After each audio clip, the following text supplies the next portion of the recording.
Our next question from the mathematics standard paper class 10. Next question क्या लिखा हुआ है कि quadrilateral PQRS is drawn to circumscribe a circle.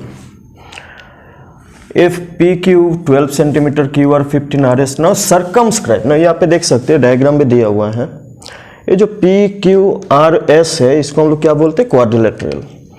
और circumscribe एक सर्कल का मतलब हो गया कि किसी भी एक सर्कल का जो अगर हमने एक क्वाड्रिलेटरल बनाया, अगर वो टच किया ना, हर एक सर्कल का पार्ट को बाउंड्री पे टच किया, बाउंड्री पे टच करके अगर एक क्वाड्रिलेटरल बनता है तो उसको हम लोग कहते हैं सर्कमस्क्राइब। तो इसको हम लोग कहते हैं सर्कमस्क्राइब ए सर्कल। ठीक है ना। सर्कमस्क्राइब में बाउंड्री में ही ना, ऐसा नहीं हो सकता। ये भी बता दो कि क्वाड्रिलेटरल इस टाइप से बन गया तब इसको सर्कमस्क्राइब नहीं कहते। ठीक है, तब इसको सर्कमस्क्राइब नहीं कहते। क्यों नहीं कहते? क्योंकि ये बाउंड्री में टच करना है। और इन शॉर्ट हम लोग ये भी बोल सकते हैं कि दीज आर द टेंजेंट, क्योंकि ये सर्कमस्क्राइब करने के लिए जो लाइन होगा या फिर जो साइड होगा क्वाड्रिलेटरल का, वो क्या होना चाहिए, टेंजेंट होना चाहिए। तो सर्कल में अगर हमने एक चारों तरफ से टेंजेंट बना के एक क्वाड्रिलेटरल बनाया तो हम लोग इस क्या बोलते हैं, इसको सर्कमस्क्राइब ए सर्कल। तो इस डायग्राम में there are three part. PQ का वैल्यू कितना दिया हुआ है, 12, sorry this one is 12, this one is 12 centimetre, this one is 15 centimetre, SR is 14 centimetre. हमें क्या निकालने के लिए बोला, PS। We have been asked to find the value of PS. Now देखिए, हमें PS का वैल्यू को निकालने के लिए सर्कमस्क्राइब ए सर्कल का कुछ प्रॉपर्टीज होता है जो हमें मालूम होने चाहिए।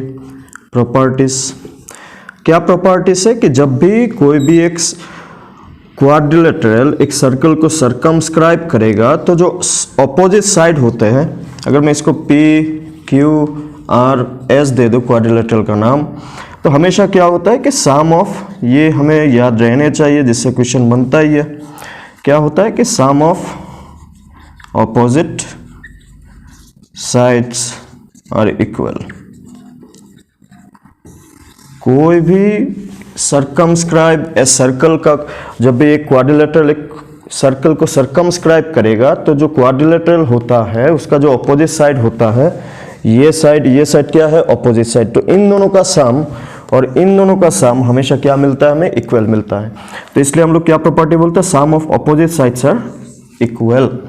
तो PQ, जैसे कि इस डायग्राम से अगर मैं बताऊं या फिर क्वेश्चन में जो दिया हुआ है PQRS सेम टाइप का डायग्राम है। This one is 14, this one is 15 and this one is 12। तो सर्कमस्क्राइब ए सर्कल में sum of the opposite side equal, तो इसका मतलब क्या हो जाएगा, PQ का ऑपोजिट कौन हो गया, SR। PQ का ऑपोजिट कौन हो गया, SR। तो PQ plus SR will be equal to SP plus ये क्या हो जाएगा, RQ। तो इसी को कहते हैं this are the opposite side, sum of opposite side, और ये भी सम ऑफ ऑपोजिट साइड। तो ये सम ऑफ ऑपोजिट साइड यहाँ पे क्या है, equal. Sum of opposite side is equal. तो इसलिए हमने यहाँ पे क्या लिखा कि sum of opposite sides are equal. ठीक है, और ये सिर्फ सर्कमस्क्राइब ए सर्कल में ही पॉसिबल होता है। जब भी कोई भी एक क्वाड्रिलेटरल किसी एक सर्कल को सर्कमस्क्राइब मतलब पूरी तरीके से चारों तरफ से टच किया हो के इस तरीके से होगा, जो बाउंड्री को टच करना है, ठीक है ना, चारों साइड से। अगर टच नहीं करेगा तो ये इसको सर्कमस्क्राइब कहेंगे क्या, दिस इज नॉट सर्कमस्क्राइब, क्योंकि बाउंड्री में एक क्वाड्रिलेटरल क्या नहीं किया, टच नहीं किया, चारों तरफ से टच करना है, then it will be called as a circumscribe a circle. ठीक है, और हमेशा जब भी इस तरीके से टच करता है, जब टेंजेंट काम करता है चारों तरफ से, तो जो ऑपोजिट साइड का सम होता है दोनों तरफ से, जैसे इसका ऑपोजिट ये हो गया, इसका ऑपोजिट ये हो गया, या फिर यहाँ पे अगर नाम से बोले, इस डायग्राम से अगर भी देखे तो SR PQ, तो SR plus PQ will be equal to PS plus RQ। तो यहाँ पे जिसका वैल्यू हमें मालूम है उसका वैल्यू पुट करने से हमें जो चाहिए तो मिल ही जाएगा। जैसे PQ का वैल्यू कितना दिया हुआ है, 12, एस आर का वैल्यू कितना दिया हुआ है 14 is equal to S P हमें चाहिए निकालने के लिए बोला है, आर क्यू कितना दिया हुआ है 15, तो 12 प्लस 14 26, एस पी प्लस 15 इस तरफ आएगा तो क्या हो जाएगा 26 minus 15 equal to S P, तो S P is how much 11, S P is 11 centimetre. Option number D is the correct answer, option number D is the correct answer, ठीक है, option number D is the correct answer. तो यहाँ पे हमें mainly क्या याद रखना है कि कभी भी एक क्वाड्रिलेटरल अगर एक सर्कल को सर्कमस्क्राइब करता है, मतलब चारों तरफ से टच करता है और या फिर टेंजेंट हिसाब से काम करता है, तो in that case sum of opposite side हमेशा क्या बनता है, इक्वल बनता है। तो ये प्रॉपर्टी हमें याद होने से ये वाला क्वेश्चन आराम से किया जा सकता है, तो नोट कर लीजिए इसको। Let's see our next question. यहाँ पे ये क्वेश्चन ट्रिगोनोमेट्री से है, तो आप लोग देख पाएंगे, तो यहाँ पे क्या दिया हुआ है कि sine theta is equal to a by b, हमें कॉस थीटा का आंसर चाहिए। Sine theta is a by b, we need the value of cos theta. Now सबसे पहले जब भी हम लोग ट्रिगोनोमेट्रिक रेशियो को देखते हैं, किसी भी ट्रिगोनोमेट्रिक रेशियो को देखते हैं, तो हमें ये याद होना चाहिए कि ये ट्रिगोनोमेट्रिक रेशियो बनता किससे है। जैसे साइन थीटा क्या लिख सकते हैं हम लोग, पी बाई एच ना, साइन थीटा हम लोग क्या लिख सकते हैं, पी बाई एच। और हमें क्या चाहिए, कॉस थीटा, कॉस थीटा कैसे लिखेंगे, किसका रेशियो बनता है, B by H, where P stands for क्या, perpendicular, P stands for perpendicular, H stands for hypotenuse, H stands for hypotenuse and B stands for base. इसके अलावा अभी बाकी ट्रिगोनोमेट्रिक रेशियो क्या क्या था, tan theta that is p by b, then cosec theta क्या था, cosec theta was the opposite of sin theta ना, ऑपोजिट ऑफ या फिर रिवर्स ऑफ, रिवर्स ऑपोजिट नहीं बोल सकते, रिवर्स बोल सकते हैं। इसको अगर रिवर्स करेंगे तो क्या हो जाएगा, h by p। Then sec theta is the reverse of cos theta that was h by b, and last one is cot theta that is b by p, and this is reverse of tan theta।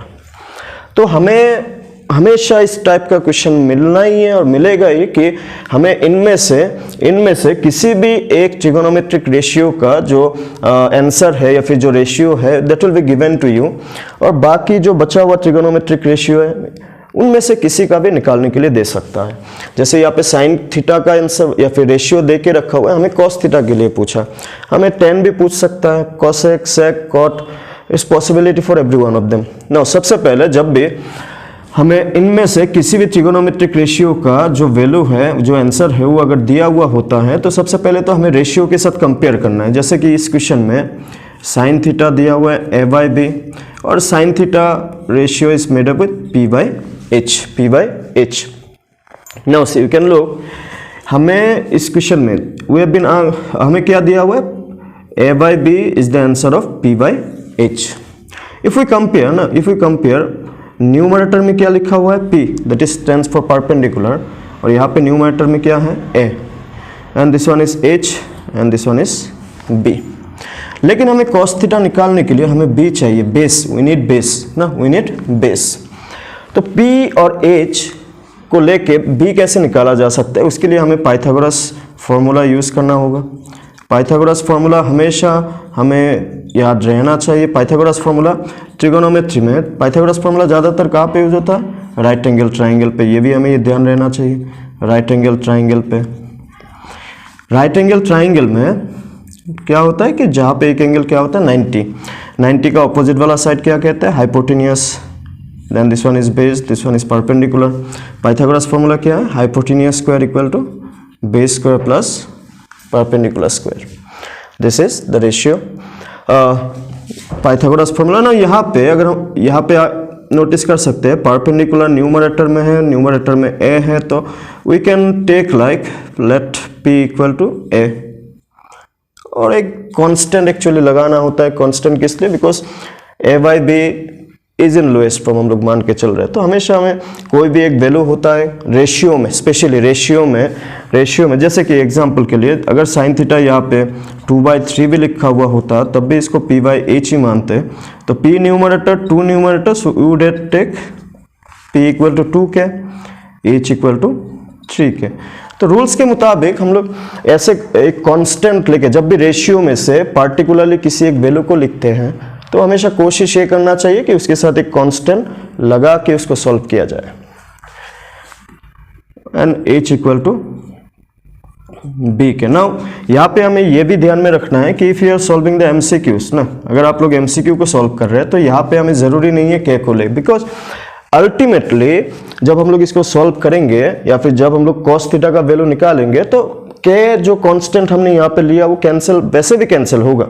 अगर आप लोग चाहते हैं कि shortcut में चीजों को करें बिना k को लेके करें तब भी किया जा सकता है, ऐसा नहीं कि नहीं किया जा सकता, तब भी किया जा सकता है। Direct we can take p equal to a, h equal to b।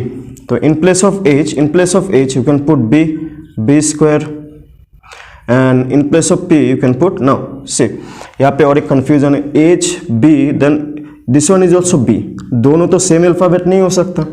And this stands for v, this b stands for base, this b stands for base, तो ये भी ध्यान में रखना है हमें। And this b is the value of hypotenuse according to the question. तो इस बेस को अभी के लिए कैपिटल B से हम लोग रिप्रेजेंट करेंगे ताकि कंफ्यूज ना हो, ठीक है ना, ताकि कंफ्यूज ना हो। यहाँ पे कैपिटल B किस लिए लिखा, बिकॉज द जो रेशियो क्वेश्चन में दिया हुआ है इसमें डिनोमिनेटर में हमें b दिख रहा है, तो यहाँ पे बाद में कंफ्यूजन ना हो तो इसलिए जो यहाँ पे फॉर्मूला है पाइथागोरस फॉर्मूला, इसमें बेस को हमने कैपिटल B से रिप्रेजेंट किया, ठीक है। Now hypotenuse value is small b square equal to capital B। हमें बेस ही तो निकालने हैं because we know perpendicular, we know hypotenuse, और क्योंकि हमें cos थीटा चाहिए तो cos थीटा में b बेस अपॉन हाइपोटेन्यूज है, फिर base by hypotenuse is the ratio. Hypotenuse we know already, हमें बेस निकालने हैं और बेस निकालने के लिए हमें पाइथागोरस फॉर्मूला ही यूज करना होगा, because it is the relation between hypotenuse, base and perpendicular. Pythagoras formula is the relation, is a relation ना, हाइपोटेन्यूज, बेस और परपेंडिकुलर का बीच में एक रिलेशन है। Hypotenuse, base and perpendicular is that is opposite side of 90 degree. Pythagoras formula is used in right angle triangle. Right angle triangle में जहाँ पे 90 डिग्री हो जिस ट्राइंगल में, तो this one is hypotenuse, opposite of 90 या फिर longest side. Hypotenuse is the longest side, ये भी ध्यान में रखना है हमें, this one is the longest side. And the base generally base नीचे वाले को हम लोग लेके करते हैं, this one is perpendicular, this one is perpendicular या फिर p। तो यहाँ पे hypotenuse value is b, base we don't know, p is a ना। बेस निकालने के लिए a स्क्वायर को इस तरफ लाएंगे तो क्या हो जाएगा, यहाँ पे प्लस था तो इस तरफ आएगा तो माइनस ना, क्योंकि हमें बेस चाहिए, स्क्वायर को अगर दूसरी तरफ शिफ्ट करें तो क्या आ जाएगा, रूट ओवर, राइट। हमेशा ये भी ध्यान में रखना है कि जब भी एक तरफ से स्क्वायर, क्योंकि हमें बेस, वी नीड बेस ना, हमें बेस चाहिए, तो यहाँ पे स्क्वायर तो नहीं चाहिए ना हमें, तो स्क्वायर को हटाने के लिए, इस स्क्वायर को गायब करवाने के लिए इस स्क्वायर को अगर दूसरी तरफ शिफ्ट किया जाए तो ये किस में कन्वर्ट हो जाएगा, स्क्वायर रूट में। जब भी एक स्क्वायर को दूसरी तरफ शिफ्ट किया जाए तो it will turn to a square root, तो ये भी ध्यान में रखना है। तो square root of b square minus a square is the value of base.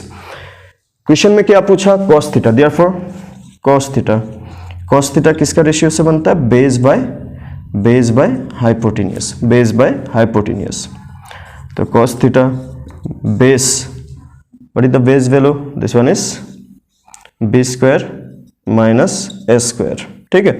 Just हमने बेस को निकाला ताकि यहाँ पे cos थीटा निकालते टाइम पे इसको रिप्लेस किया जा सके। And the hypotenuse is b, so this is the answer for cos theta, root over b square minus a square by b, root over, option C is the correct answer, root over b square minus a square by b। So note it down. And जो concept यहाँ पे है तो concept आप लोगों को ध्यान में रखने हैं। So let's see our next question। ये क्वेश्चन भी ट्रिगोनोमेट्री से ही है।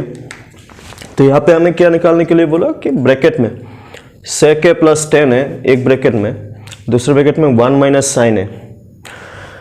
पहले इन दोनों ब्रैकेट का बीच में कोई भी सिंबल नहीं है तो क्या है, हमें क्या मान के चलना है, मल्टीप्लाई। तो वी हैव बीन आस्क्ड कि इसका आंसर क्या होगा, sec a plus ten A whole multiply by 1 minus sine a equals answer ना। यहाँ पे इसका आंसर निकालने के लिए तो हमें क्या करना होगा, सिंप्लीफाई ना, डायरेक्ट सिंप्लीफाई। जैसे अलजेब्रा में सिंप्लीफिकेशन होता है, वेरिएबल्स होने से सिंप्लीफिकेशन होता है, तो ट्रिगोनोमेट्री में भी कुछ वैसा ही कैलकुलेशन हमें करने होंगे। तो यहाँ पे क्या दिया हुआ है, पहले sec a plus ten A whole multiply by 1 minus sine A. तो जब भी कोई भी टर्म्स या फिर कोई भी वेरिएबल ब्रैकेट में होते हैं और आपस में मल्टीप्लाई करना होता है, तो इसका जो रूल्स हमें हमेशा ध्यान में रखना है कि पहला ब्रैकेट का पहला नंबर ना, नंबर मान लीजिए, अल्फ़ाबेट मान लीजिए, वेरिएबल्स मान लीजिए, जो भी मान लीजिए, प्रोसीड्यूर हर केस में सेम ही होगा ब्रैकेट होने से। तो फर्स्ट पार्ट या फिर फर्स्ट टर्म या फिर फर्स्ट जो भी वैल्यू यहाँ पे दिया हुआ है या फिर sec a, क्या होगा, sec a सबसे पहले 1 के साथ मल्टीप्लाई, देन साइन के साथ मल्टीप्लाई, या फिर हम लोग बोलेंगे कि इन दोनों के साथ ही multiply. And similarly this 10a will also multiply with 1 as well as sine. ठीक है, सबसे पहले तो हम लोग मल्टीप्लाई देखते हैं, sec a इनटू, पहले sec a will go and multiply with 1 minus sine A. हमें यह भी ध्यान में रखना है कि जब भी ब्रैकेट होता है, हर एक पार्ट या फिर हर एक टर्म हर किसी के साथ मल्टीप्लाई होगा on the other bracket. Second term also will go and multiply with each one of them. यहाँ पे अगर और भी टर्म होता 10a का पीछे और भी अगर कुछ प्लस माइनस में होता तो वो भी जाके हर किसी के साथ मल्टीप्लाई होता। तो ये है basic, you need to understand. यहाँ पे नो, सबसे पहले sec a लिख दिया मैंने यहाँ पे क्योंकि मल्टीप्लाई है तो हमने भी मल्टीप्लाई दिया इस पूरा ब्रैकेट को।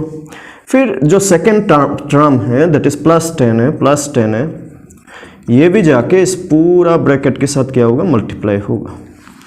ठीक है, तो दिस sec a सबसे पहले किसके साथ मल्टीप्लाई होगा, 1 के साथ। देन दिस sec a ना, यहाँ पे माइनस है तो यहाँ पे minus sec a, then multiply by क्या, साइन a। ठीक है, now this 10a into 1 is 10a minus minus 10a into sine a, 10a sine a। ठीक है यहाँ तक। Now this okay, let's keep this one is sec a। ना यहाँ से हमें कुछ हमें ये भी सोचना होगा कि क्या फॉर्मूला यूज़ किया। ट्रिगोनोमेट्री में तो बहुत सारा फॉर्मूला है, तो ट्रिगोनोमेट्री में उन फॉर्मूलाज में से क्या क्या यहाँ पे यूज़ किया जा सकता है उसके बारे में ही हमें मेनली यहाँ पे सोचना होगा। जैसे कि ये जो sec a क्या लिखा जा सकता है, 1 बाई कॉस है इंटू साइन है। तो हमें ये जो भी जैसे sec a क्या बनता है, 1 बाई कॉस है, तो ये भी तो ट्रिगोनोमेट्री का फॉर्मूला है। cos a को रिवर्स किया तो ही तो sec a बनता है। तो sec a को 1 बाई cos a लिखा जा सकता है, या फिर अगर cos a को रिप्लेस करना होता है तो 1 बाई sec a भी लिख सकते हैं, because they are reverse of each other. Now यहाँ पे 10a, then this one let it be 10a को क्या लिखा जा सकता है, 10a को क्या लिखा जा सकता है, sin a by cos a। The reverse of या फिर the ratio of sin theta and cos theta या फिर sin a and cos a is the 10a, right. उसी तरीके से cot a अगर होता तो cot a को हम लोग चाहते तो ऐसे भी लिखा जा सकता है, cos a by sin a।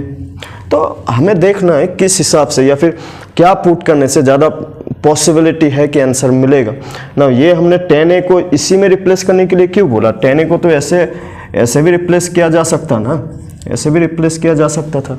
तो हमें ना ट्रिगोनोमेट्री में हमेशा ये देखना होता है कि क्या पुट करने से ज़्यादा सुइटेबल होगा ना। हमेशा अगर नोटिस करेंगे चीज़ों, यहाँ पे sine cos sec a is also connected to, sec a को क्या लिखा जा सकता है, 1 बाई कॉस, 10a को साइन बाई कॉस। तो हम लोग कोशिश कर रहे हैं कि हर किसी को साइन और कॉस का आसपास लेके जाए ताकि चीज़ों को सिंप्लीफाई करने में आसान रहे। तो यहाँ पे 10a को हम लोग क्या लिखेंगे, sin a by cos a into sine a। Next step देखते हैं, यहाँ पे क्या लिखा हुआ है, sec a। ना ये क्या बन गया, 1 into sine a by cos a को क्या लिखा जा सकता है, 10a। यहाँ पे ये जो 1 और साइन है, इस पार्ट को अगर मैं दिखाऊं यहाँ पे, 1 इंटू साइन ए क्या हो जाएगा, साइन ए ना, 1 इंटू साइन ए, 1 किसी के साथ भी मल्टीप्लाई हो सेम ही होता है, 1 इंटू साइन ए और डेनोमिनेटर में कॉस है। तो अभी अभी हमने फॉर्मूला लिखा ना कि sign A by cos A की जगह में क्या लिखा जा सकता है, टेन ए। ना टेन ए क्यों लिखा हम लोग, और इस टेन ए को क्यों चेंज नहीं किया, ताकि यहाँ पे देख सकते हैं ये टेन ए का सामने प्लस है, ये टेन ए का सामने क्या है, माइनस है। तो चीज़ों को सिंप्लीफाई करने के लिए कैंसिलेशन होना ज़रूरी है। नाउ ये जो साइन ए इंटू साइन ए क्या हो जाएगा, यहाँ पे माइनस माइनस साइन स्क्वायर ए और नीचे कॉस ए। साइन ए दोनों same same multiply sine square, कोई भी चीज़ 2 बार मल्टीप्लाई होता है तो स्क्वायर होता है। तो ये टेन है cancel because it is in plus, it is in minus. Now sec A को क्या लिखा जा सकता है, 1 बाई कॉस ए। ना 1 बाई कॉस ए में क्यों कन्वर्ट किया, यहाँ पे भी डेनोमिनेटर में क्या है, cos A minus sine square है बाई कॉस है। ये भी फ्रैक्शन, ये भी फ्रैक्शन, इन दोनों ही फ्रैक्शन का जो डेनोमिनेटर है वो क्या है, सेम है। तो डेनोमिनेटर सेम होने से चीज़ों को प्लस माइनस करने में इजी होता है। फिर एलसीएम कॉस ए का एलसीएम क्या हो जाएगा, कॉस ए। तो इन दोनों को प्लस की या फिर माइनस, यहाँ पे माइनस है तो minus 1 minus minus sine square A. ना देखिए यहाँ पे एक इंटरेस्टिंग फार्मूला आता है जो यहाँ पे यूज़ करना होगा या फिर समझना होगा कि एक फार्मूला है जिसको हम लोग कहते हैं साइन स्क्वायर ए प्लस कॉस स्क्वायर ए का जो आंसर होता है वो हमेशा 1 होता है। ये फार्मूला है बट यहाँ पे यही फार्मूला यूज़ होगा। कैसे, अगर इस साइन स्क्वायर ए को दूसरी तरफ शिफ्ट किया तो यहाँ पे क्या बचेगा, cos square A and this 1 और साइन स्क्वायर ए का सामने प्लस, उधर शिफ्ट किया तो माइनस। ठीक है, तो 1 माइनस साइन स्क्वायर ए अगर कहीं पे दिखता है तो इसको हम लोग चाहे तो कॉस स्क्वायर ए से रिप्लेस किया जा सकता है बिकॉज इट इज फार्मूला। ठीक है, फार्मूला को ट्रिगोनोमेट्री में फार्मूला को डायरेक्ट भी अप्लाई हो सकता है या फिर इसको इनडायरेक्ट भी बोल सकते हैं या फिर मॉडिफाइड भी बोल सकते हैं, इस फार्मूले का मॉडिफाइड वर्जन। तो कॉस स्क्वायर है एंड डिनोमिनेटर में कॉस है, तो स्क्वायर मतलब क्या हो जाएगा, स्क्वायर कॉस स्क्वायर ए को क्या लिख सकते हैं, cos A into cos A और डिनोमिनेटर में कॉस है। तो 1 of the cos A get cancelled, 1 of the cos A get cancelled. तो लास्ट में क्या बचा हुआ है, cos A is the final answer, cos A is the final answer, option D is the final answer. तो यहाँ पे चीज़ों को हमें जितना हो सकता है सिंप्लीफाई करके कैंसलेशन करके ही हमें आंसर को निकालना होता है। तो इस टाइप का क्वेश्चन हमें कैसे करते हैं ये हमेशा उसकी ये भी यहाँ पे आप लोग को ध्यान में रखना है कि ट्रिगोनोमेट्री रिलेटेड जितने भी फॉर्मूला है ना, तो जितना ज़्यादा फॉर्मूला को आप लोग याद रखेंगे उतना ज़्यादा क्वेश्चन को समझने में आसान होगा या फिर क्वेश्चन को खुद भी आप ट्राई कर सकते हैं। तो नोट कर लीजिए इसको। तो let's see the next question. If a pole 6 meter high cast a shadow 2√3 meter long on the floor, then the sun's elevation. Now देखिए sun's elevation ये किस टॉपिक से, जिस भी क्वेश्चन में ना sun's elevation लिखा हुआ होता है हमें समझ जाना है कि वो क्वेश्चन एप्लीकेशन ऑफ ट्रिगोनोमेट्री से है। ठीक है ना, एप्लीकेशन ऑफ ट्रिगोनोमेट्री से है। Now elevation, application of trigonometry में 2 चीजें हमें समझने हैं, एक तो है एलिवेशन और दूसरा है डिप्रेशन। तो एलिवेशन क्या होता था कि कोई भी, जैसे कि ये ग्राउंड हो गया ना, ग्राउंड को कभी कभार हम हॉराइजन भी बोलते हैं। तो ऊपर की तरफ ना, ग्राउंड से ऊपर की तरफ अगर किसी भी चीज़ को हम लोग देखते हैं तो जो हॉराइजन के साथ जो एंगल बनता है, इस एंगल को क्या कहते हैं, angle of elevation, angle of elevation. उसी तरीके से जैसे कि ग्राउंड या फिर हॉराइजन का नीचे की तरफ अगर किसी भी ऑब्जेक्ट को देखने से जो एंगल बनता है उस एंगल को कहते हैं एंगल ऑफ डिप्रेशन। और हॉराइजन हमेशा ग्राउंड ही होगा बोल के ज़रूरी नहीं है, ये भी ध्यान में रखना है। हॉराइजन पैरेलल टू ग्राउंड भी, कोई भी ऑब्जेक्ट या फिर कोई भी ऐसा लाइन जो पैरेलल टू ग्राउंड है उसको भी हॉराइजन मान के ही चलते हैं ना। इस क्वेश्चन में क्या बोला है कि एक ग्राउंड एक पोल है ना, एक पोल है, तो ये पोल हो गया, ये पोल हो गया जो ग्राउंड पे कहीं पे है। तो इसका एक शेडो बनता है ना, शेडो कितना लेंथ का बनता है 2√3 ना। शेडो किस तरफ बनता है ये भी हमें थोड़ा सा ध्यान में रखना है कि हमेशा जिस तरफ से धूप आएगा उसका ऑपोजिट साइड में क्या बनता है, शेडो बनता है। तो मेरा पीछे से धूप आ रहा है तो मेरा शेडो भी आगे की तरफ बन रहा है। तो लाइक दैट यहाँ पे अगर सन है, मान लेते सन तो ऊपर ही होता है हम लोग का, तो अगर ये सन है तो सन का rays as it travels in straight line, sun का रे हमेशा स्ट्रेट लाइन में ट्रेवल करता है। तो स्ट्रेट लाइन में ट्रेवल करते हुए जो पोल हम यहाँ पे दिख रहा है ना, इसका कुछ ना कुछ एक शेडो बनेगा, कुछ ना कुछ हमें शेडो बनते हुए दिखता है ना, कुछ ना कुछ हमेशा ऐसे तो बनता है ना। कोई भी ऑब्जेक्ट, हर ऑब्जेक्ट का शेडो होता है ना, बिना शेडो वाला तो कोई ऑब्जेक्ट होता नहीं है। और शेडो हमेशा जिस तरफ से लाइट आ रहा होगा उसका ऑपोजिट साइड में बनता है। अगर इस तरफ से लाइट आ रहा होगा, if this one is sun and it making it coming like this ना, रेज ऑफ लाइट, एंड इस जो यहाँ पे पोल है इसका शेडो कुछ इस तरीके से बनते हुए दिखेगा। इस क्वेश्चन में जो पोल है उसका लेंथ हमें दिया हुआ है 6 metre and the shadow is given as 2√3 metre. तो क्वेश्चन में पूछा then the sun's elevation. Elevation क्या होता है, जैसे as I have told you, ground का ऊपर की तरफ ना, तो ये ग्राउंड में शेडो है, तो ये सन हो गया क्योंकि सन का एलिवेशन या फिर ये जो एलिवेशन या फिर शेडो का एलिवेशन हमें बनते हुए दिखता है due to the sun, that's why it is called as elevation, sun's elevation. क्योंकि ये जो एलिवेशन हमें बनते हुए दिख रहा है ना, from if we draw a certain lines like this ना, तो हमें क्या दिखेगा, क्योंकि शेडो यही तक होगा। Shadow all depends upon where is the sun. ये भी आप लोग ध्यान नोटिस किया होगा कि सन अगर हम लोग का ऊपर में होता है तो शेडो छोटा सा बनता है, सन अगर दूर में होगा तो शेडो लंबा सा बनता है ना। तो ये this all depends upon the sun, where is the sun ना, सन कहाँ पे, सन का प्रेजेंस में। तो ये जो एंगल है, इसी एंगल को क्या बोलते हैं, सन्स एलिवेशन, जो हमें निकालने हैं। तो और एक बात हमें यहाँ पे ये भी ध्यान में रखना है कि जो पोल है, हम लोग ये मान के चलते कि पोल 90 डिग्री, पोल तो ऐसा 13 बेगा तो हो नहीं सकता, हम लोग ये मान के चलते कि पोल सीधा है, 90 डिग्री बन रहा होगा ग्राउंड के साथ। तो अगर ये ग्राउंड के साथ 90 बन रहा है तो 90 का ऑपोजिट साइड ये क्या हो गया, hypotenuse, this one is hypotenuse. Now in general जो डाउन पार्ट, इसको क्या मान के चलते, बेस ना, this one is base and this one pole is perpendicular, perpendicular. Now अगर हमें ये एंगल निकालने हैं तो इसके लिए as I said this sun's elevation मतलब इस belongs to application of trigonometry. तो एप्लीकेशन ऑफ ट्रिगोनोमेट्री में जो ट्रिगोनोमेट्रिक रेशियो है, sine theta, this one is p by h, cos theta, this one is b by h, then tan theta, this one is p by b, then cosec theta, this one is h by p, या फिर इन तीनों से ही काम हो जाएगा अभी के लिए।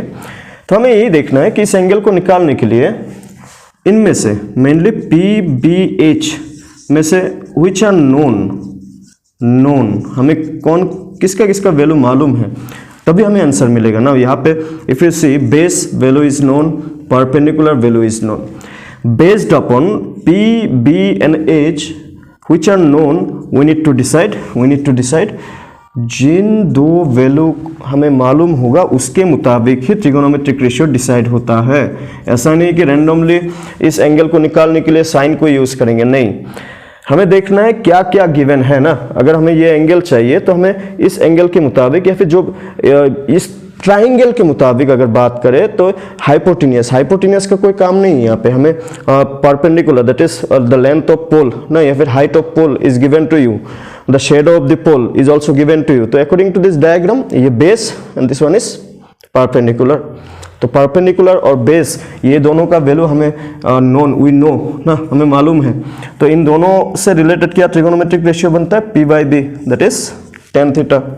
तो यहाँ पे if I consider this angle to be theta, अगर ये एंगल जो हमें चाहिए ना, जो हमें चाहिए इसको अगर थीटा मानेंगे तो क्या लिखेंगे, tan theta is equal to this is P and down one is B. Now P value is how much, 6 and B value is 2√3. So if you cancel this one, 2 and the 2, 2 3 the 6, 3 by √3. Now क्या इसको और simplify किया जा सकता है, yes, because √3 multiply √3 क्या होता है, 3। हमें ये भी ध्यान में रखना है किसी भी रूट का स्क्वायर हमेशा वही नंबर होता है विदाउट रूट। तो यहाँ पे इस 3 को क्या लिख सकते हैं, √3 मल्टीप्लाई √3, डिनोमिनेटर में √3 कैंसिल। तो फाइनली कैलकुलेशन के बाद क्या मिलता हुआ दिखा हमें, √3। तो हमें यही सोचना है कि tan थीटा ना, कैसे, जैसे कि हर एक ट्रिगोनोमेट्री का जो रेशियो होता है एंगल के मुताबिक P और H डिसाइड होता है ना। जैसे कि अगर एक ये एंगल, जैसे इसी डायग्राम में बात करें, एंगल को जितना ज़्यादा लेके जाएंगे we will see that height is also increasing ना, जितना हम लोग कम लेके जाएंगे we will see that the height is also decreasing. तो इस हाइट पे हाइपोटेन्यूज भी तो डिपेंड होता है। If one of the part is increasing other will also increase, ठीक है। तो एंगल पे डिपेंड होता है। तो tan का what are the values, tan 30 कितना था 1/√3, tan 60 कितना था √3, राइट। तो दिस ट्रिगोनोमेट्रिक रेशियो का रेस्पेक्टिव एंगल पे क्या क्या आंसर मिलता है, वो भी जो टेबल मेनली हमें कौन कौन सा याद रखना है, 0 degree, 30 degree, 45 degree, 60 degree and 90। तो ये तो हमें याद होने ही चाहिए ट्रिगोनोमेट्रिक क्वेश्चन में, या फिर ट्रिगोनोमेट्री का क्वेश्चन में इन सबसे रिलेटेड क्वेश्चन बनता ही और आता ही है। तो यहाँ पे √3 कब मिलता है, 60 डिग्री में। तो क्या लिख सकते हैं, tan theta is equal tan 60 because √3 is equal to tan 60। tan cancel and theta is how much, 60 degree. The value of theta is 60 degree. The answer for this question is option A. The theta value is, या फिर sun's elevation is 60 degree. So take a screenshot. So let's see the next question. If the perimeter and the area of a circle are numerically equal, then the radius of the circle is. तो इस question को करने के लिए हमें perimeter और area circle का क्या होता है, पेरीमीटर क्या होता है, पेरीमीटर बाउंड्री को कहते हैं, ठीक है ना, ये ध्यान रखना है हमें। पेरीमीटर कहते हैं बाउंड्री को, और सर्कल का केस में ना पेरीमीटर को सरकमफेरेंस नाम से भी जाना जाता है, या फिर सरकमफेरेंस से ज़्यादा जाना जाता है। सरकमफेरेंस और पेरीमीटर सेम है, और पेरीमीटर मतलब बाउंड्री, और बाउंड्री का अंदर में जो पार्ट होता है इसको कहते हैं एरिया, इसको कहते हैं एरिया। तो इस क्वेश्चन को करने के लिए 2 फॉर्मूला हमें, और सेंटर से लेके जो बाउंड्री तक, दैट इज रेडियस r। तो सर्कल का सरकमफेरेंस या फिर बाउंड्री या फिर पेरीमीटर का फॉर्मूला क्या था, 2 × pi × r, r stands for radius, r stands for radius. The area of circle stands for या फिर area of circle formula is pi × radius square. Again यहाँ पे भी r stands for radius. तो इस क्वेश्चन में क्या लिखा हुआ है, the perimeter and the area of a circle are numerically equal मतलब the answer is equal. तो if डायरेक्टली क्वेश्चन के मुताबिक क्या दिया हुआ है, circumference of circle is numerically equal to area of circle. ये हमें क्वेश्चन में दे के रखा हुआ है कि perimeter and the area of circle are numerically equal, दोनों का जो आंसर है वो इक्वल है। तो अगर पेरीमीटर और एरिया दोनों ही इक्वल होने हैं तो उस सर्कल का हमेशा तो इक्वल नहीं हो सकता, पॉसिबल भी नहीं है। तो हमें ये पूछा है कि रेडियस कब, जब ये दोनों इक्वल होगा सरकमफेरेंस और एरिया, तब रेडियस कितना होना चाहिए। तो सरकमफेरेंस का what is the formula for circumference of circle, that is 2 × pi × radius is equal to area of circle. तो area of circle is pi × radius square. तो दोनों तरफ पाई है तो वी कैन कैंसिल इट ना, दोनों तरफ पाई। 2 × रेडियस एंड रेडियस स्क्वायर को क्या लिखा जा सकता है, r × r। तो यहाँ पे एक रेडियस क्या हो गया, कैंसिल। तो लास्ट में क्या बचता हुआ दिखा हमें, r is equal to how much, 2। तो इसका मतलब if the value of radius या फिर रेडियस का जो वैल्यू होगा वो अगर 2 हुआ, either it is 2 centimetre, metre, जो भी हो, अगर रेडियस 2 हुआ तो in that kind of circle जो सरकमफेरेंस होगा और जो एरिया होगा दोनों ही न्यूमेरिकली हमें इक्वल मिलता हुआ दिखेगा। ठीक है, सो नोट इट डाउन। तो let's see the next question. It is propose to build a new circular park. एक प्रपोजल आया कि एक सर्कुलर पार्क बनाएंगे, ठीक है, एक सर्कुलर पार्क बनाएंगे, ठीक है, इक्वल्स इन एरिया। इसका एरिया कितना होना चाहिए, इसका एरिया कितना होना चाहिए, क्या बोला है, it equals in area to the sum of areas of two circular park of diameter 16 and 12 meter in a locality. Now क्या बोला है कि यहाँ पे जो सर्कुलर पार्क हमें बनाने हैं इसका जो एरिया होगा वो किसके, it will be equal to, ये किसके साथ इक्वल होगा, बोला कि जो पार्क में दो और सर्कुलर पार्क थे जिसका एक का डायमीटर दिया हुआ है 16 एंड दूसरे का डायमीटर दिया हुआ है 12।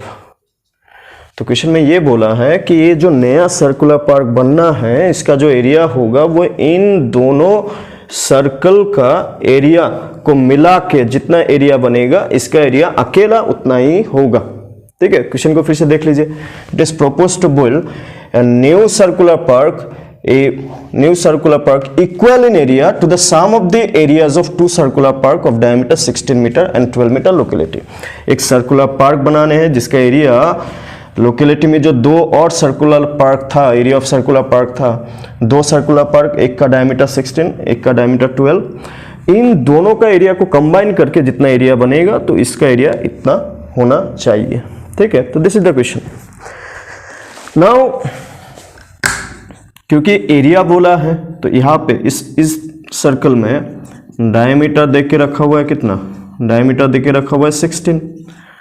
तो डायमीटर में से रेडियस कैसे निकाला जाता है, डायमीटर को 2 से डिवाइड करके, या फिर 16 को 2 से डिवाइड किया तो कितना हो गया 8 मीटर।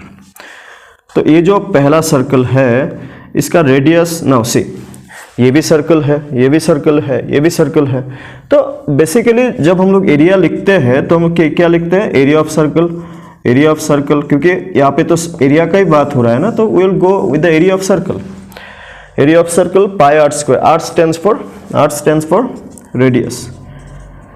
क्योंकि यहाँ पे 3 सर्कल है, 2 सर्कल जिसका एरिया प्लस करना है, क्योंकि क्वेश्चन में सम ये जो नया सर्कुलर पार्क बनना है इसका एरिया इन दोनों का एरिया को कंबाइन करके जितना बनेगा उतना होना चाहिए। तो सेम अल्फाबेट बार बार यूज नहीं किया जा सकता because there are 3 alphabet. Confuse ना हो तो will represent radius of this circle to be r1 and r1 is 8 metre. ये जो सेकेंड सर्कल है जिसका diameter 12 metre, then the radius 12, diameter को 2 से डिवाइड दैट इज 6 मीटर। तो इसका रेडियस को हमने क्या मान लिया r2, इसका रेडियस को क्या मान लिया r1, r2 is 6 metre. And जो नया सर्कुलर पार्क बनना है, इसका रेडियस को क्या मान लिया हमने r, ताकि समझने में, डिफरेंशिएट करने में आसान रहे। तो इसका एरिया, ये जो सर्कल है, what is the formula of circle area, pi are square. इसका area pi and radius is how much 8 square. ठीक है, इसका area pi and the radius is 6 square. And जो नया सर्कल बनना है इसका एरिया क्या हो जाएगा पाई, क्योंकि इसका रेडियस हमें नहीं मालूम, रेडियस ही तो हमें चाहिए, radius of new circle, so this will be pi into radius square. ठीक है, तो क्वेश्चन में बोला कि इन दोनों का एरिया को प्लस करने से इसका एरिया के बराबर मिलेगा। तो दैट मीन्स इन दोनों को पाई 8 square and second circle area pi 6 square and the new circle area is pi r square। ठीक है ना, यहाँ पे अगर देखेंगे, यहाँ पे पाई, यहाँ पे भी पाई, यहाँ पे भी पाई, तो पाई को अगर कॉमन लिया जाए तो कैंसलेशन या फिर सॉल्व करने में आसानी होगा। तो यहाँ पे पाई क्या हो गया कैंसिल। ठीक है, यहाँ पे पाई कैंसिल। अगर इस तरफ लाए 8 square, 8 into 8 64, then 6 square, that will be 6 into 6 36, and the other side r square। ठीक है, हमें रेडियस ही चाहिए। 64 प्लस 36 इज हाउ मच 100। क्योंकि दूसरे साइड में स्क्वायर है तो वी नीड टू थिंक, हमें ये सोचना है कि 100 किसी का स्क्वायर है क्या, यस 10 स्क्वायर, 8 स्क्वायर, तो ये square square cancel, then radius is 10 metre ना, radius is 10 metre. That means new circle, जो नया सर्कल होगा या फिर जो नया सर्कुलर पार्क होगा, जो नया सर्कुलर पार्क होगा, इसका रेडियस कितना होगा? 10 metre will be the area of new circular park. अगर इन दोनों सर्कल का जो एरिया है उसको प्लस करके जो नया सर्कल बनेगा उसका रेडियस कितना होगा? 10 मीटर। ठीक है, देख लीजिए, नोट कर लीजिए। फिर let's see the next question. There is a square board, ये डायग्राम दिख रहा है, ये स्क्वायर बोर्ड है, this one is square board, this one is square board. Square board काफी बार आप लोगों ने देखा होगा, जैसे चेस ना, लूडो, उसका जो बोर्ड होता है that is a square board. तो यहाँ पे बोला एक स्क्वायर बोर्ड है जिसका साइड दिया हुआ है 2a ना, this one side is 2a। Circumscribing A red circle, circumscribing मतलब चारों तरफ से टच किया हुआ ना, ये जो सर्कल हमें दिख रहा है ना, ये जो सर्कल हमें दिख रहा है इसका जो पार्ट हर तरफ से क्या स्क्वायर से टच किया हुआ, तो इसको हम लोग कहेंगे सर्कमस्क्राइबिंग, सर्कमस्क्राइबिंग सर्कल। ये रेड कलर का देख के रखा हुआ है, चलो ठीक है, रेड कलर का हो गया। Jayadev is asked to keep a dot in the above said board. The probability that he keeps the dot on the shaded region is. Now, अगर किसी को यहाँ पे एक डॉट देने के लिए बोला जाए, तो डॉट तो कहीं पे भी, मुझे डॉट देने के लिए मैं यहाँ पे दे सकता हूँ, यहाँ पे कहीं पे भी मैं डॉट दे सकता हूँ। लेकिन जब हम लोग प्रोबेबिलिटी के बारे में बात करते हैं तो चीज़ों को थोड़ा सा हमें देखना ना। से अगर यहाँ पे सर्कल नहीं होता, अगर यहाँ पे सर्कल नहीं होता, पूरा सिर्फ शेडेड ही होता, तो कहीं पे भी दे, शेडेड में ही होता ना, कहीं पे भी दे। जैसे कि मान लेते हैं एक बोर्ड है, इसमें कुछ भी नहीं है, तो मैंने बोला कि यहाँ पे ये पूरा का पूरा इस तरीके से शेडेड किया हुआ है, तो अगर मैं बोलूँ कि कहीं पे भी एक डॉट लगाऊं, तो जहाँ पे भी दूं मैं शेडेड रीजन में ही तो आएगा ना, ये शेडेड रीजन माना जाता है इसको। लेकिन जब यहाँ पे सपोज एक स्क्वायर बोर्ड में मैंने बहुत सारा अलग अलग डायग्राम बना दिया ना, बहुत सारा अलग अलग ये रेक्ट सर्कल बना दिया, मान लेते ये सेमी सर्कल बना दिया, ये रेक्टेंगल बना दिया, ये स्क्वायर बना दिया, तो और बाकी जो एरिया खाली है वो तो है ही।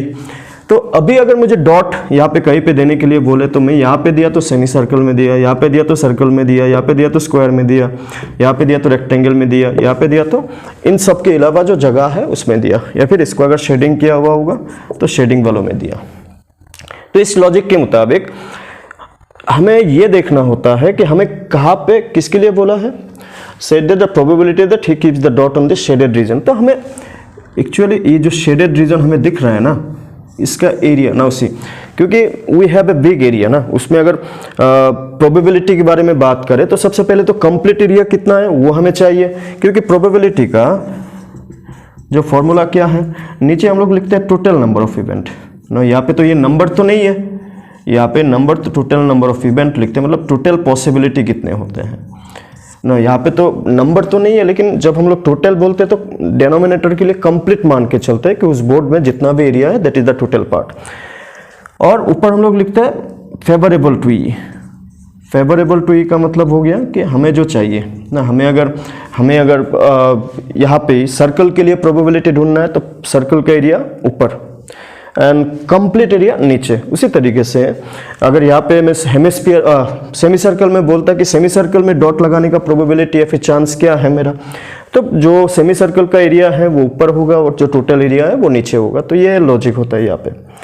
इस क्वेश्चन में अगर बात करें तो यहाँ पे ये जो स्क्वायर बोर्ड है जिसका साइड दिया हुआ है 2 है, और यहाँ पे जब सर्कल कंप्लीटली टच करेगा ना, क्योंकि हमें बोल के रखा हुआ है कि ये स्क्वायर है, तो अगर इस स्क्वायर का एरिया से ना, इस स्क्वायर का एरिया से सर्कल को काट के फेंक दिया ना, ये जो सर्कल एग्जैक्टली हमें दिख रहा है ना, जो सर्कमस्क्राइब चारों तरफ टच किया, इसको अगर काट के फेंक दिया, कैंची से काट दिया, फेंक दिया, तो बचा कौन? ये बचा हुआ है ना, ये बचा हुआ है ना, यही तो बचा हुआ रहेगा काट के फेंकने से। तो इसका मतलब हो गया कि जो शेडेड पोर्शन का एरिया है ना, शेडेड पोर्शन का एरिया क्या हो जाएगा कि area of square minus area of circle. ठीक है, area of square minus area of circle, क्योंकि ये वाला पोर्शन क्या है, shaded according to the question ना। यहाँ पे एरिया ऑफ स्क्वायर का एरिया क्या था ना ये भी हमें स्क्वायर का एरिया क्या होता है, साइड इंटू साइड, जबकि ये अंदर वाला पार्ट ये क्या है, ये सर्कल है, ये वाला पार्ट सर्कल है, क्योंकि सर्कल को माइनस भी तो करना है। तो सर्कल का एरिया क्या था, सर्कल का एरिया पाई आर स्क्वायर। क्या चाहिए हमें, रेडियस चाहिए। नेक्स्ट क्वेश्चन में रेडियस कौन सा है, इफ विल से ये जो स्क्वायर का साइड है ना 2 है, जो क्वेश्चन में देके रखा हुआ, it is exactly equal to the diameter, exactly equal to the diameter, exactly equal to the diameter ना, क्योंकि ये स्क्वायर है। अगर यहाँ पे क्वाड्रिलेटरल बोलता तो ऐसा पॉसिबल नहीं होता, स्क्वायर एग्जैक्टली सीधा पैरेलल एवरीवेयर। तो इस सर्कल में सर्कल का जो डायमीटर, सर्कल का डायमीटर कितना हो गया, ट्वाइस है, ठीक है, which is equal to the side of the square. तो radius half of the diameter, 2 cancel, radius is how much, A, radius is how much, A. तो अभी यहाँ पे अगर हम लोग आए, area of square side into side, side is how much, square का साइड कितना 2 है, स्क्वायर का साइड 2 है, and square minus area of circle pi into radius square, radius is how much, A square, ठीक है। ये किसका एरिया है, area of shaded portion, area of shaded portion. तो क्या हो जाएगा यहाँ से 4a square minus pi a square, 4a square minus pi a square. हमें क्या चाहिए, प्रोबेबिलिटी किसका, शेडेड रीजन का, शेडेड रीजन का। तो जैसे कि हमने प्रोबेबिलिटी में बोला, जिसका प्रोबेबिलिटी चाहिए उसका एरिया ऊपर, एरिया ऑफ शेडेड रीजन, और जो टोटल बोर्ड है एरिया ऑफ बोर्ड। तो हमें क्या करना है, इन दोनों का ही वैल्यू को हमें पुट कर देना है ना, दोनों का वैल्यू पुट करेंगे। मैं इसको फिलहाल अभी के लिए मिटा देते हैं। तो दोनों का वैल्यू को अगर पुट करेंगे तो क्या होगा, प्रोबेबिलिटी जो हमें चाहिए, प्रोबेबिलिटी शेडेड रीजन का प्रोबेबिलिटी क्या हो गया, फिर एरिया ऑफ शेडेड रीजन क्या मिला हमें, area of shaded portion 4a square minus pi a square, 4a square minus pi a square, and the area of board किस शेप का, स्क्वायर का एरिया क्या है, साइड इंटू साइड कितना था, what was the side, twice है square, ठीक है, ट्वाइस है स्क्वायर। ना इसको simplify, 4a square minus pi a square bye 2 square is 4a square. तो यहाँ पे अगर नोटिस करेंगे ना आप लोग, तो यहाँ पे a स्क्वायर तीनों में है, तो a स्क्वायर अगर कॉमन लिया जाए तो 4 minus pi by 4a square cancel, तो फाइनल आंसर क्या बन रहा है, 4 माइनस पाई बाई 4। तो कभी भी एरिया रिलेटेड प्रोबेबिलिटी पूछता है ना, जिस एरिया के लिए पूछेगा उसका एरिया ऊपर लिखना है, और जो कंप्लीट एरिया होगा उसका एरिया को नीचे लिखना है, then will get the probability. यहाँ पे अगर सर्कल के लिए भी पूछता तो सर्कल का एरिया को न्यूमरेटर में लिखते हैं, सर्कल यहाँ पे शेडेड रीजन की जगह पे सर्कल का एरिया लिखते हैं, लेकिन नीचे एरिया ऑफ बॉडी होता, क्योंकि प्रोबेबिलिटी में नीचे हमेशा total number, total area, total number of events, ये सब काउंट होता है। तो ठीक है, नोट डाउन कर लीजिए इसको भी। और यहाँ पे ऑप्शन कौन सा करेक्ट मिला, ऑप्शन नंबर बी, ये भी ध्यान में रखना है, option B is the correct answer. Okay, let's see the next question. 2 cards. Now this question is from probability about playing cards. तो playing cards के बारे में हमें knowledge होना चाहिए for doing the question from probability. 2 cards of heart and 4 cards of spade are missing from a pack of 52 card. Okay, गायब हो गया 2 कार्ड हार्ट का, 4 कार्ड स्पेड का। A card is drawn at random from the remaining pack बोल रहा है, ठीक है। ये एक इंपॉर्टेंट पॉइंट है कि बाकी जो बचा हुआ कार्ड है, 2 हार्ट का, 4 स्पेड का कार्ड गायब हो गया। तो हमें क्वेश्चन ये पूछ रहा है कि बाकी जो बचा हुआ कार्ड है उनमें से अगर हमने कोई भी कार्ड एक उठाया, a card is drawn at random from the remaining card, probability of getting a black card. तो देखिए, इस क्वेश्चन को करने के लिए we should have a clear knowledge about playing cards. हमेशा कितने प्लेइंग कार्ड्स होते हैं, 52 कार्ड्स। ये जो 52 कार्ड होते हैं ना, ये सबसे पहले तो 2 पार्ट में डिवाइड होता है। एक तरफ होता है ब्लैक एंड एक तरफ होता है रेड। तो हमें ये देखने को मिलेगा कि 26 जितने भी कार्ड है उसमें से 26 होंगे ब्लैक कलर के या फिर ब्लैक कार्ड्स बोलते हैं जिसको, और 26 होंगे रेड कलर के। ठीक है, ये जो रेड कलर काफ़ी बार आपने देखे होंगे, जो प्लेइंग कार्ड्स में ना 4 अलग अलग टाइप होते हैं, लेकिन उनमें से 2 टाइप ब्लैक के होते हैं, 2 टाइप रेड के होते हैं। जो रेड वाले होते हैं उसमें फिर से अगर जो 2 सब टाइप बोलते हैं या फिर सब टाइप, उसमें से 13 क्या होगा, हार्ट्स होगा, एंड 13 होता है डायमंड।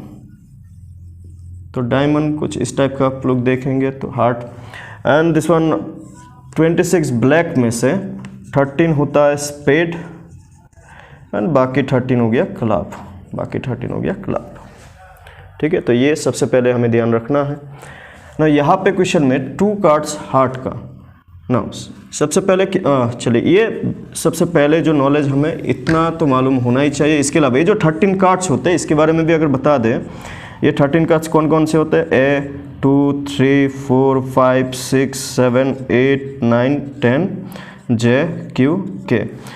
सो यही कार्ड यहाँ पे भी होगा, यहाँ पे भी होगा, यहाँ पे भी होगा, ये तो हमें ध्यान में रखना है। क्या क्या कार्ड होता है, A 2 3 4 5 6 7 8 9 10 J Q K।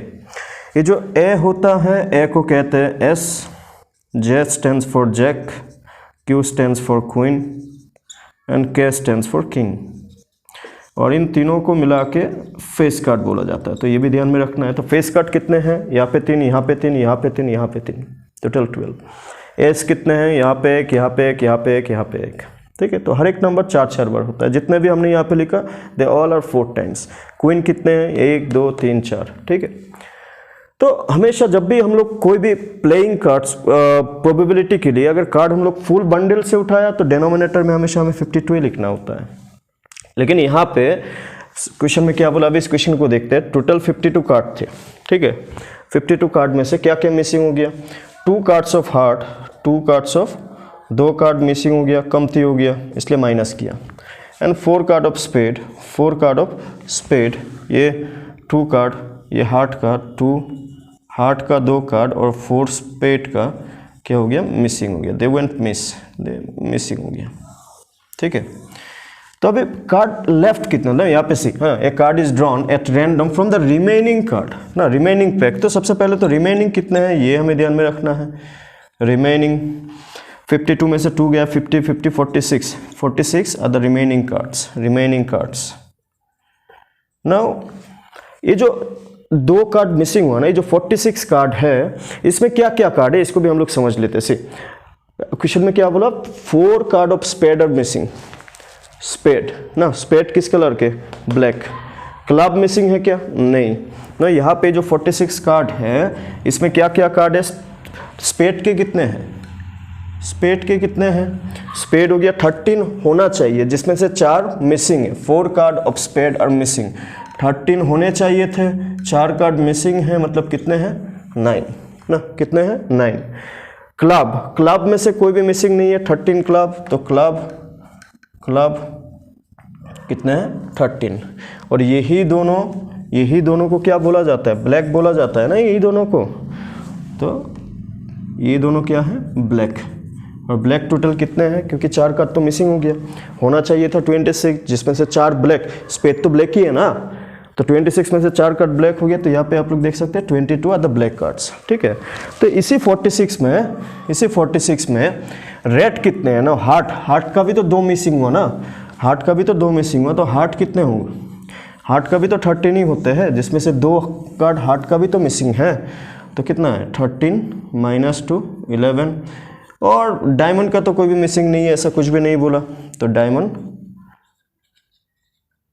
Diamond का 13 ही। आप इन चारों को प्लस करके देखेंगे तो आपको 46 ही मिलता हुआ दिखेगा।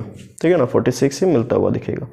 तो क्वेश्चन में हमें क्या पूछा, what is the probability of getting a black card, तो प्रोबेबिलिटी ऑफ ब्लैक कार्ड, तो ये रिमेनिंग कार्ड में से तो पूछा, a card is drawn from the random from the remaining card, तो जो भी प्रोबेबिलिटी आएगा वो रिमेनिंग कार्ड में से देखना है। तो ब्लैक, टोटल ब्लैक अभी कितना बचा हुआ है, अभी अगर रेड पूछता तो रेड का कितना है 24, तो यहाँ पे ब्लैक के लिए पूछा तो ब्लैक कितने हैं 22, आउट ऑफ कार्ड कितने बचा हुआ था, रिमेनिंग कितना बचा हुआ था 46, 22/4।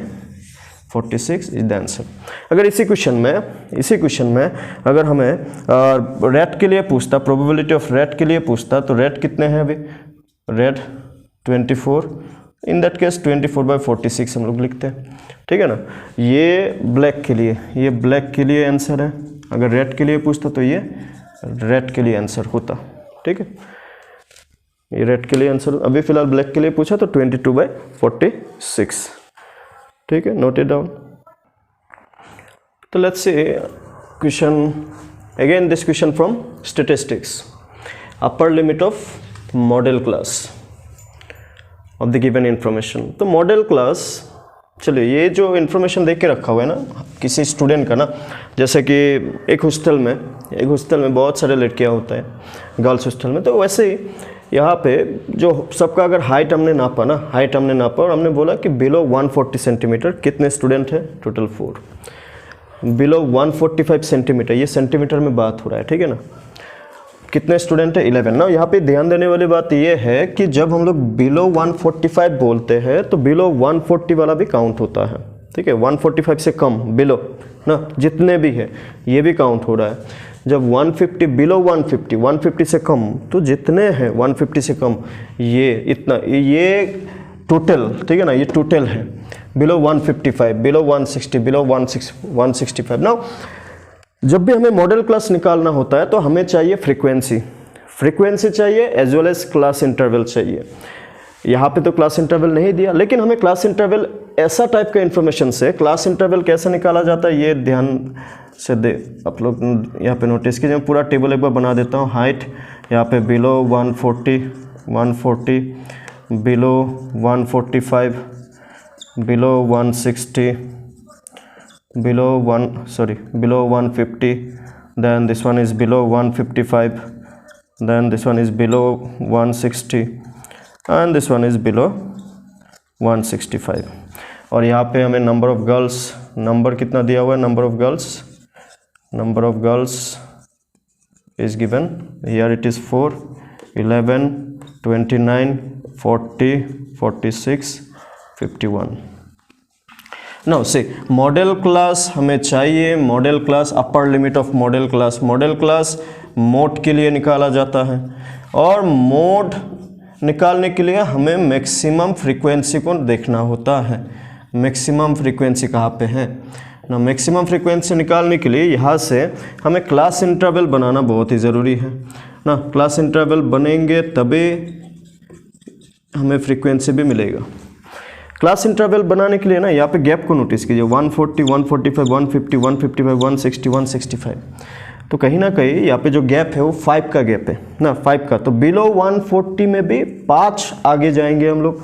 तो इसके लिए क्लास इंटरवल हम लोग कुछ इस तरीके से लिख सकते हैं, ठीक है ना। 135 कहाँ से लिख दिया, यहाँ पे अगर गैप को नोटिस करेंगे तो 5 है, इसलिए हमने इससे भी 5 बिलो आगे। तो यहाँ पे कितना दिया हुआ है, 4 ना। बिलो 140 से आगे तो कोई नहीं है, पहला ऑप्शन ही तो दिया हुआ है ना बिलो 140, तो उससे आगे कितना भी हो हमने, चलिए यहाँ पे बिलो 140 लिख देते हैं। चलिए इसमें हमें फ्रीक्वेंसी कितना दिया हुआ है, कितने स्टूडेंट है, 4 स्टूडेंट है। नाउ जब यहाँ पे 145 बिलो 145 बोला, अगर हमें इन दोनों का बीच में ढूंढना है कि जब हम लोग 145 बिलो बोलते हैं तो यहाँ पे रहने वाला स्टूडेंट भी यहाँ पे काउंट होगा, 145 से कम तो जितने भी है सब काउंट होगा। लेकिन अगर स्पेशली हम लोग ये निकालना हो कि 140 और 145 का बीच में कितना है, 140 और 145 का बीच में कितना है, तो कैसे निकालेंगे। इसके लिए देखिए ये जो 4 स्टूडेंट है ना, जब हम लोग बिलो 145 बोलते हैं जितने 11 स्टूडेंट है, इसमें तो इन चारों को भी काउंट किया गया है ना, और ये 4 ही तो स्टूडेंट है जो बिलो 140 है। तो इन दोनों का जो गैप है, डिफरेंस है, जैसे 11 - 4 ना, तो 11 - 4 कितना हुआ, 7। दैट मीन्स 140 और 145 का बीच में 7 स्टूडेंट है। कैसे, क्यों 4 माइनस किया, 4 माइनस इसलिए किया क्योंकि जब हम लोग 145 बिलो बोलते हैं, बिलो 145 बोलते हैं तो 11 स्टूडेंट है, और बिलो 145 में बिलो 140 वाले भी इंक्लूडेड होते हैं। ऐसा मान लीजिए कि अगर मैं बोलूँ बिलो 50 किसको मिला मार्क्स ना, फॉर एग्जाम बिलो 50, बिलो 50 में जो भी हाथ उठाएगा, अगर मैं फिर से पूछूं कि बिलो 70 कितने स्टूडेंट को मिला, तो वो स्टूडेंट तो वापस हाथ उठाएगा ना जिसको बिलो 50 मिला होगा। सो दे आर इंक्लूडेड। तो सेपरेटली निकालने के लिए हमें माइनस करते हुए जाना है। ठीक वैसे ही जैसे बिलो 150, तो इन दोनों का बीच में 145 से 150 तक क्या फ्रीक्वेंसी होगा, तो इन दोनों का फ्रीक्वेंसी को माइनस करते हुए जाने से हो गया। ठीक है, तो इसी तरीके से यहाँ पे 150, 155, तो यहाँ पे फ्रीक्वेंसी 40, यहाँ पे 29, 40 माइनस 29 दैट इज़ 11।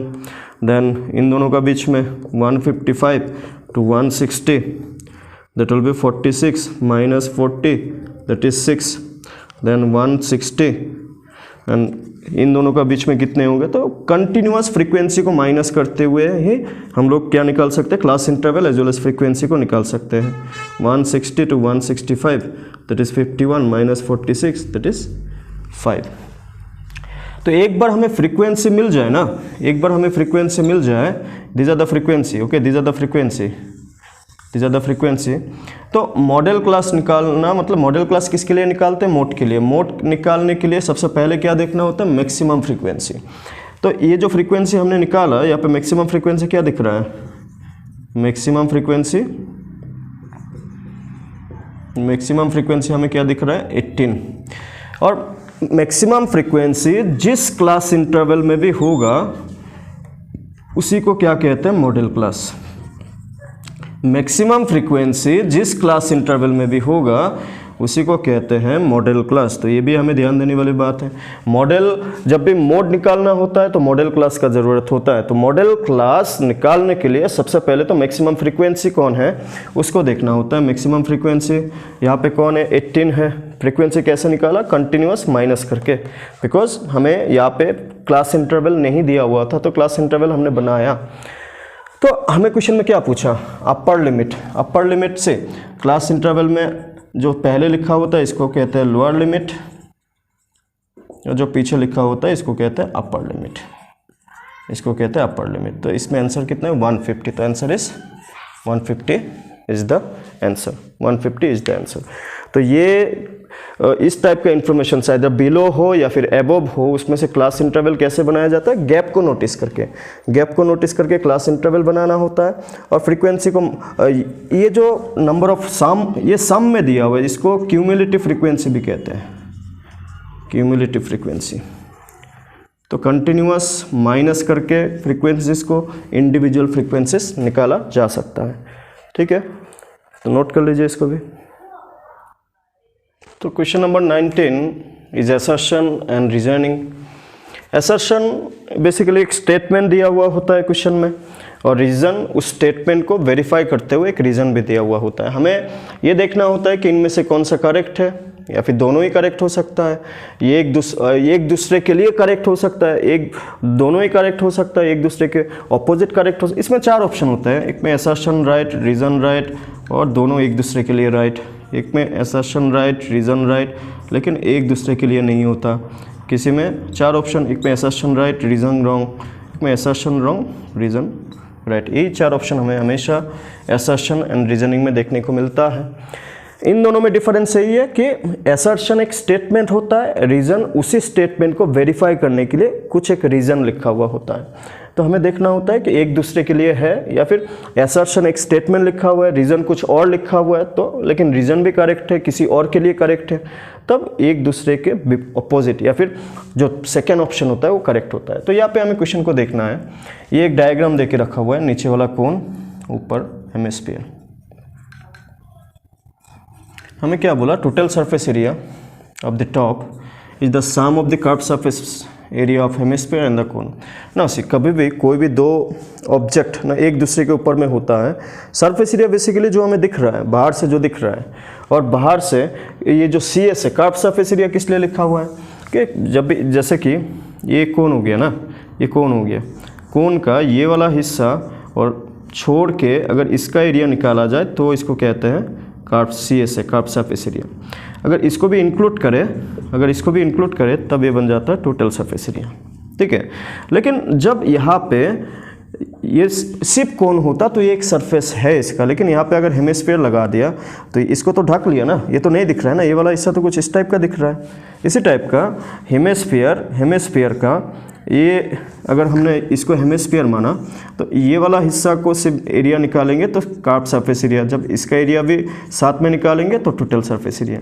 यहाँ पे भी तो ये हेमिस्फीयर का पोर्शन, ये सर्कुलर पोर्शन, ये तो अंदर में छुप गया ना, ये तो बाहर से तो नहीं दिख रहा है, ये लाइन है लेकिन ये तो अंदर में है, मतलब इन शॉर्ट बाहर से हमें नहीं दिख रहा है ये वाला पार्ट, ये वाला लाइन हमें बाहर से थोड़ी दिखेगा, नहीं दिखेगा ना, एक टॉय जैसा एक कोन है, कोन का ऊपर में एक हेमिस्फीयर है, तो इसका भी सी एस है और इसका भी सी एस है, तो दोनों का सी एस है, तो ये असर्शन जो है वो करेक्ट है, क्योंकि यहाँ पे सर्कुलर पोर्शन किसी के लिए भी नहीं दिखेगा, सरफेस में नहीं है ना, वो तो अंदर में है, सरफेस मतलब बाउंड्री में जो दिखेगा, तो इसका भी सी एस है, इसका भी सी एस है, तो इसमें असर्शन क्या है, करेक्ट है, असर्शन इज करेक्ट। रीजन क्या दिया हुआ है, top is obtain by joining the plane surface of the hemisphere and cone together, obviously plane surface of hemisphere और कोन को ज्वाइन करके तो ये टॉप बना या फिर ये चीज बना, तो रीजन भी करेक्ट, ठीक है। तो यहाँ पे असर्शन भी करेक्ट, रीजन भी करेक्ट, और दोनों एक दूसरे के लिए करेक्ट, मतलब option A will be the, पहला वाला ऑप्शन क्या होगा, करेक्ट होगा, पहला वाला ऑप्शन करेक्ट होगा, ठीक है। Let's see question number 20, this is also from assertion and reasoning. तो यहाँ पे मुझे देखना है दोनों करेक्ट है कि नहीं, एक दूसरे के लिए है कि नहीं ना, या फिर कौन सा रॉन्ग है ये देखना। सबसे पहले assertion -5/2 0 5/2 is in arithmetic progression, तो -5/2 0 5/2 अरिथमेटिक एपी होने के लिए कॉमन डिफरेंस सेम होना चाहिए, ये सबसे इंपॉर्टेंट पार्ट है एपी के लिए, हमें ध्यान में रखना है common difference same. Common difference को डी से कैसे निकालते हैं, a2 - a1 या फिर a3 - a2 या फिर a4 - a3। तो यहाँ पे पहले तो ये करेक्ट है कि नहीं चेक करने के लिए हमें ये वेरीफाई करना होगा, this one is first, this one is second, this one is third, this one is fourth. तो a2 - a1, a2 कितना है -5/2, माइनस किसको करना है, -5 को, तो सिंप्लीफाई करेंगे तो यहाँ पे देख सकते हैं कि -5, तो क्या हो जाएगा -5/2, यहाँ पे माइनस, यहाँ पे भी माइनस, +5, इसका नीचे कुछ नहीं है तो क्या है 1, एलसीएम ले लीजिए 2 -5 + 10 क्या मिल रहा है हमें 5/2, ठीक है। अभी इन दोनों के लिए देखते हैं, a3 - a2, a3 is 0 -a2 is -5/2, तो 0 minus plus 5/2 that is 5/2, okay. ये दोनों अभी तक सेम मिला, इसके लिए भी चेक कर लेते हैं, a4 - a3 ना, कॉमन डिफरेंस को ना कंसेक्यूटिव टर्म, देखो कॉमन डिफरेंस कोई भी तो लगातार टर्म के लिए, ऐसा नहीं कि एक गैप छोड़ के इसके साथ उसका नहीं, लगातार टर्म का जो डिफरेंस है वो सेम होना चाहिए, 5/2 -0 तो 5/2। तो यहाँ पे नोटिस करेंगे तो तीनों का जो कॉमन डिफरेंस है वो क्या है, सेम है, सेम है मतलब असर्शन क्या है, करेक्ट है, assertion is correct, assertion correct. Reason क्या लिखा हुआ है, the terms of an arithmetic progression cannot have both positive and negative rational number, ऐसा तो नहीं होता। सी ये एपी है, इसमें पॉजिटिव भी दिख रहा है, नेगेटिव रेशनल नंबर भी दिख रहा है, तो ये कहाँ से करेक्ट हुआ, ऐसा कोई रूल नहीं है कि एपी में पॉजिटिव हो सकता है तो नेगेटिव नहीं हो सकता, नेगेटिव और पॉजिटिव एक साथ नहीं हो सकता, ऐसा कुछ रूल्स नहीं है, ठीक है। रीजन इज रॉन्ग, तो इस क्वेश्चन में assertion correct but reason is wrong, ठीक है। So this is the discussion for the MCQs question.